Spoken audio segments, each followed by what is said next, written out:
知道，通常我们在签订一份合约的时候，总会有一种对精确性的预期嘛。像买房子，白纸黑字，你付多少钱换来几平大的空间，这双方都清清楚楚的，而且是受到法律保护的。对对对，没错，那是一种双向的透明度。我们其实很习惯这种看得到啊、摸得到，然后一旦出事了，你可以马上找人负责的这种交易关系。但是你想象一下这个情景哦，你今天走进一个充满鲜香气味的空间，然后你对着一尊木雕的神像下跪许愿，突然之间那份合约的白纸黑字就不见了。你面对的是一个完全隐形的交易对象，而且你支付的筹码可能根本就不是你投进功德箱的那几百块钱而已。确实，这真的是名副其实的盲签了。就是你把自己的愿望，甚至你的命运都交托出去了，结果你连合约另一端的那个实体究竟是个什么物种，你都不知道。对，这超可怕的。好，欢迎来到黑 P Jenny 的频道。如果你是第一次接触到人生大挑战，或是跟人生真相相关内容的听众，今天这一场为你量身打造的深度解析，真的绝对会彻底颠覆你的三观。我们先说好哦，如果你听完觉得脑洞大开，非常有收获，请顺手把这支影片分享给你身边那些每逢假日就超爱跑庙宇的朋友。因为我们今天要探讨的这个资料库，说真的非常具有冲击力。没错，就是台湾人其实超级热衷走庙的嘛，逢年过节就要抢头香啊、安太岁、拜拜求平安，这基本上已经是全民运动了。但是这背后到底隐藏着什么惊人的内幕？我们今天的唯一资料来源是一本由社团法人中华民国人生真相推广协会出版的实体书，叫做《人生字典》，特别是里面有一篇名为《寺庙及公坛的真面目》的内容。没错，那我们今天的任务其实很单纯，就是不带任何既定的宗教立场，纯粹带领大家、带领你潜入这套资料的世界观里面。我们会像解剖一样，把宫庙里的人、事、物，还有那些被称为无形力量的运作逻辑，一层一层剥开来看。好，那我们就直接跳进深水区了。这份资料一开头就抛出一个我觉得超级破坏性的概念，就是说我们在庙里虔诚跪拜的根本不是什么法力无边的神，而是水里逃出来的生物。等下这跨度有点太大了吗？哈哈，我知道这听起来真的很不可思议，但我们得先理解这套资料里面有一个非常核心的，你可以说它是天地五界的灵魂量表。在这里面啊，灵魂不是那种抽象的气体而已，它是可以被具体量化的，而标准就是它的长度。哈，长度？你是说灵魂用公分来计算哦？对，就是公分。资料里面说啊，最高层的太阳界修行者灵根长度是9公分，那风云界是6公分。至于我们人类嘛，刚出生的时候灵根大约是2公分，然后透过你一生的经历啊、智慧的累积，最长可以修到3公分。哦，听起来2到3公分就是我们人类的及格线。那些在庙里面被大家拜的实体呢？他们是几公分？你往下看哦，水界动物的灵根大约只有1公分左右，那最底层的泥沼界细菌则是没有长度的，只有碎裂的灵根。资料里面明确指出来，那些附身在乩童身上，或者是躲在神像里面的实体，其实就是灵根只有1到1.5公分的水界动物桃灵，或者被叫做阴界邪灵。哇塞！所以你以为你在拜一个高高在上、能俯瞰众生的神明，结果用灵界的标准来看，对方其实根本是个连人类2公分标准都达不到的未达标逃学生。对，逃学生这个比喻非常精准，因为按照这套逻辑，这些灵体原本的职责其实应该是要从水界上岸，去投胎成陆地动物，进行下一阶段的修考的。哦，所以他们应该去当牛啊、羊啊之类的。没错，但他们不想当动物啊，觉得太辛苦了，于是就选择逃跑。这其实也完美解释了为什么这些桃灵经常聚集在江海啊、湖泊这类阴冷潮湿的地方。你仔细想想，是不是很多大大小小的庙宇或是公坛都一定建在靠水的位置。哎，对，这逻辑突然串起来了。难怪那个资料里有提到一个很生动的细节，就是说机桶在起机的时候，现场常常会闻到一股莫名的那种鱼腥味，或者那个机桶的嘴巴会不由自主的做出像鱼类离开水面那种开合的怪异动作。因为它们的本质就是鱼虾水族嘛。但问题来啦，一个才1公分的逃亡水柜，它凭什么能影响我们2公分的人类？他们大费周章附身，到底图什么？他们图你的电池跟你的记忆体。资料里面把这个东西称为心灵磁流混体，因为这些逃灵没有合法的肉体嘛，阴灵的气体很容易就会消散，所以为了维持不散毁，他们必须去吸取人类身上的磁流。当他们附身或接近人类的时候，说穿了，其实就是一场单向的能量掠夺。哦，好，我暂时接受这个水界逃灵吸取能量的设定啦，但我过不去的是历史层面呢。如果他们只是一些躲在水边的逃灵，那他们是怎么跑到山区的庙宇，甚至摇身一变变成民间传说里面那些有头有脸、受人膜拜的神明的？喂，这就要追溯到古代一场非常奇特的宠物文化了。资料这边给出了一个很奇幻，但它的机制又很科学的历史设定。在古代早期，人类曾经在水界抓到一种异类生物。你想象一下那个画面哦，长得有点像海里的水母，白底透红，躯体是透明的，有软化的手脚，然后体长大约15到30公分。听，你说古代人把30公分的透明水母当宠物养，而且还带有血腥的鱼味。我们现在是在讲科幻小说吗？古人为什么会对这种东西感兴趣啊？其实真正引人入胜的是，这种生物自带一种极度危险的能力。资料强调，它们体内拥有高达60到80容量度的辐射电磁波，这就是关键了。当他们放射这种电磁波直接对准人类的心脏气流时，能严重干扰人类的智商，产生类似催眠术的效果。哇靠！所以这东西基本上就是一个生物型的 EMP 脉冲干扰器，就是你一靠近它，你大脑的 WiFi 讯号就被瘫痪了，然后你就会开始产生幻觉啊，失去平衡，甚至短暂失忆这样。难怪古人会觉得这是什么神秘的超自然力量。没错，人类对无法理解的干扰，往往就会产生敬畏嘛。而当时的饲主为了防备这种电磁波干扰，他们想出了一个很直观的方法，就是制作红色的红兜镀金，给这些透明生物穿在胸前，试图去隔离辐射。等下，红色的兜镀金？对，当然这只是一种心理安慰了。后来有些生物逃到了野外，体质逐渐适应了阳间的空气，就开始利用这种催眠能力去戏弄那些心灵比较脆弱、脑波较弱的老人或小孩。哎，不是，这里就是最有趣的地方了。穿着红色的兜镀金，身形矮小，然后在野外像猴子一样蹦蹦跳跳的戏弄人，这画面太有既视感了吧？这不就是我们现代宫庙里面那个常常叼着棒棒糖、手拿干坤圈的三太子，就是太子爷的标准形象吗？这个巧合也太让人毛骨悚然了吧？没错，你完全抓到重点了。资料里面直指，这就是现代魔神在，或民间俗称小矮人的起源。而且阴界邪灵发现人类对这个形象有敬畏之心，所以至今都还在沿用它来欺骗世人。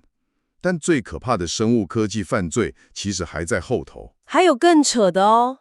对，因为这些生物是软体透明的嘛，长时间被太阳照射就会硬化干枯而死。古代有一些心术不正的道法人，在野外发现了这些干枯的躯体。一个干掉的水母尸体还能干嘛？泡水吗？尸体虽然死了，但他们体内拥有辐射的灵魂根体还残存着哦。这些道法人就发现，只要滴洒生类的血水去滋润这个干尸，就能重新激活那股辐射能量。于是，他们就把木雕神像的底座挖一个洞，把魔神仔的干枯躯体塞进去，封死。我的天哪！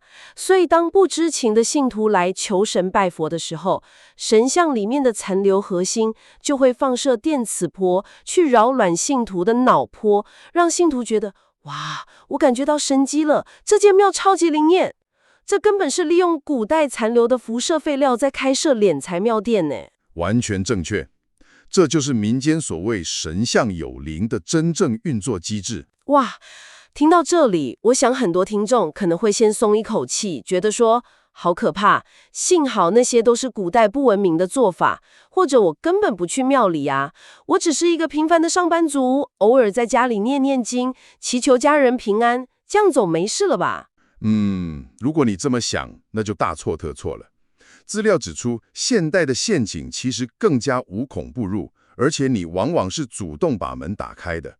我们来谈谈念经这件事。念经怎么了？我们通常以为念经是在做功德啊，净化心灵，但这套资料把念经定义为一种极度危险的招魂倒流法。为什么？经文不就是一些文字和音节而已吗？这为什么会招魂？关键就在于那个规律的音节加上你的意念。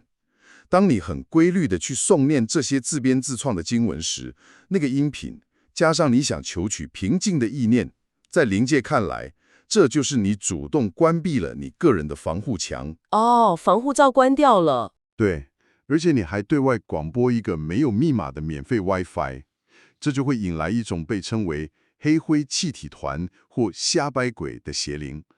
等等，厘清一下，这个黑灰气体团跟前面说的那个1公分水界桃灵是同一个东西吗？它们是同一类的存在，或者说是同伙啦。当这些1公分的桃灵没有实体，比如说没有干尸可以躲的时候，它们在空气中就是以这种黑灰气体团的气态形式存在。当你念经发出信号，它们就会光明正大地靠过来，吸取你的心灵磁流。因为是你自愿开口呼唤的，这在灵界的法则里面是属于双方合意的交易哦。天哪，这代价是什么？我的记忆体被抽走会怎样？后果则相严重。你的智慧灵根会因为能量被抽干而萎缩。一旦你的长度低于2公分，你就会变得异常固执、迷糊，甚至会失忆。长期被吸取这种带有生命力的磁流，人体的细胞会病变，导致癌症、肿瘤，还有严重的精神疾病。这么严重？对，而最惨的结局是，你死后因为灵根长度不合格，无法继续当人，只能直接掉到第4界去投胎当鱼虾或畜生。这就像是你以为你在下载一个心灵防毒软体，结果你其实是邀请骇客进来盗取你的记忆体，只是在家念个经，代价竟然是下辈子去当海鲜。那现代很流行的养小鬼呢？听说是用什么阴尸？其实婴儿的尸体本身是没有任何法力的。现代邪人利用流产的胎儿滴血水，目的只是要制造一个发霉、腐败的环境。因为这种潮湿阴暗的磁场最容易吸引刚才提到的黑灰气体团入住。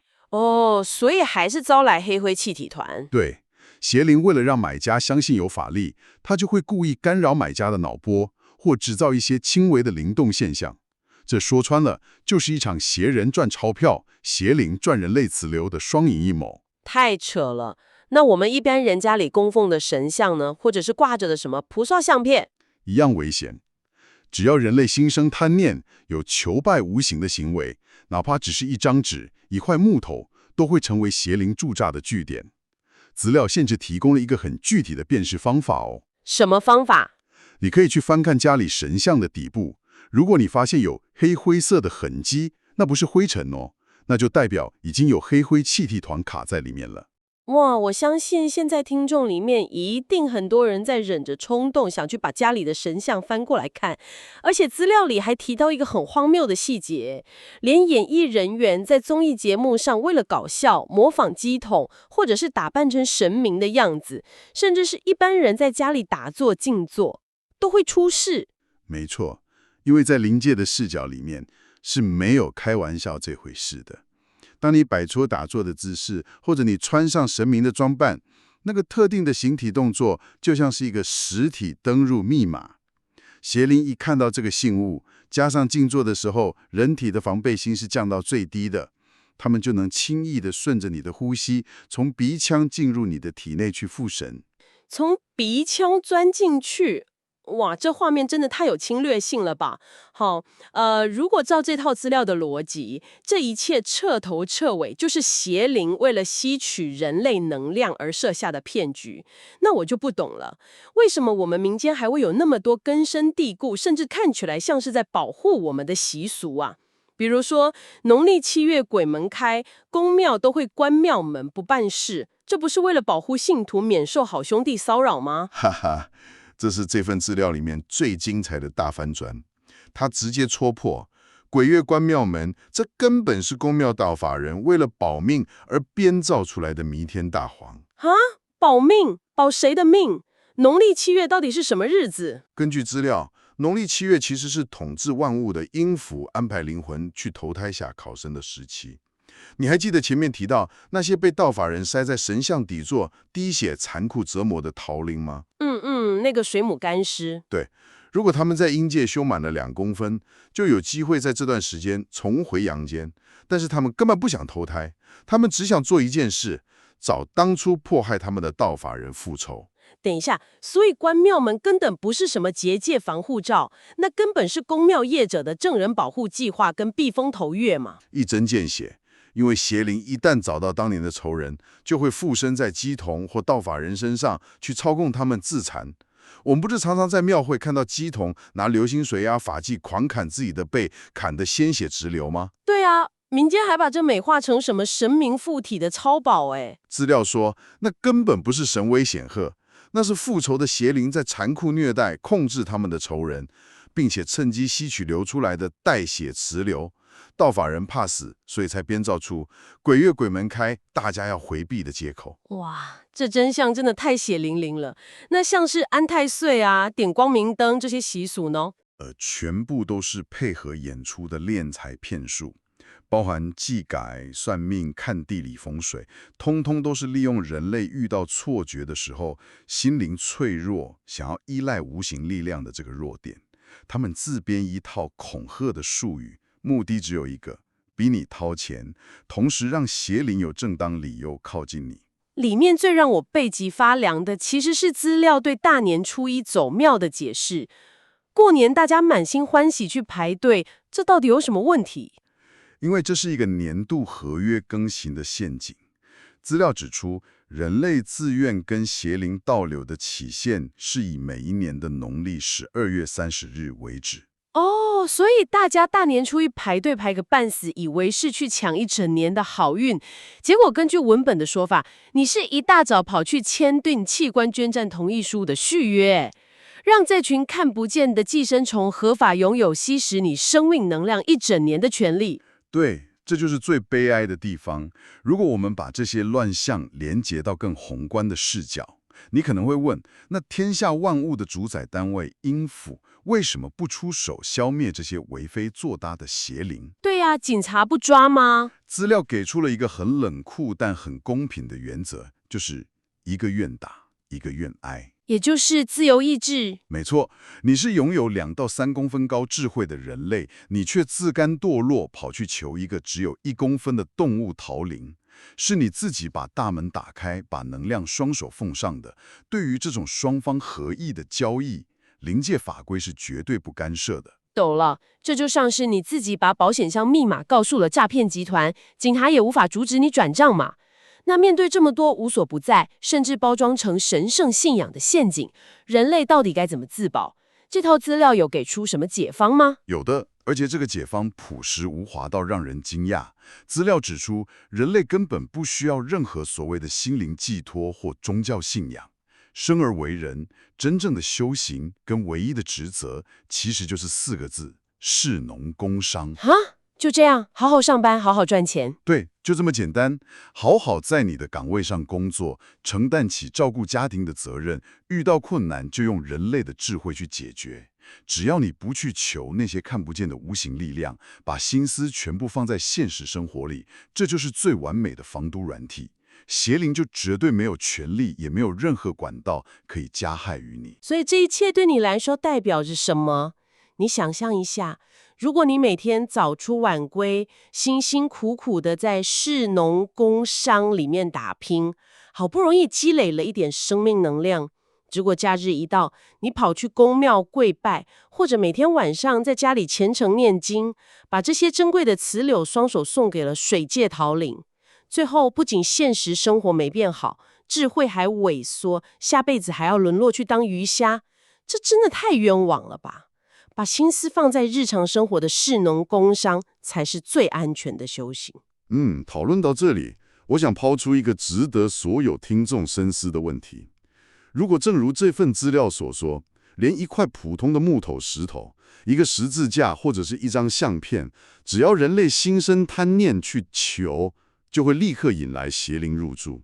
这不仅衍生出一个关键问题，会不会这个世界上所有的超自然恐惧跟灵异现象，其实从来都不是源自于灵界的主动侵略，而是我们人类自身那股想不劳而获、想依赖外力的贪念，亲手为邪灵打造了入侵的完美文窗。哇哦，这真的是一个非常震撼，而且直指人心的拷问呢，是我们自己的贪念召唤了魔鬼。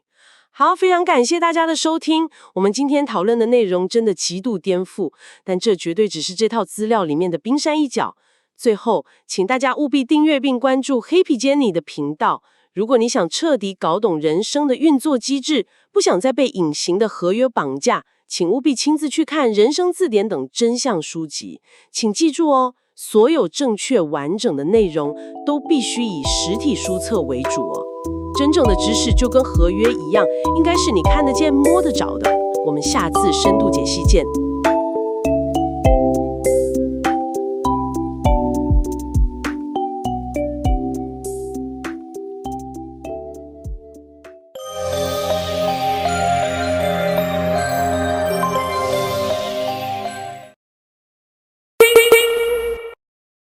Happy Jenny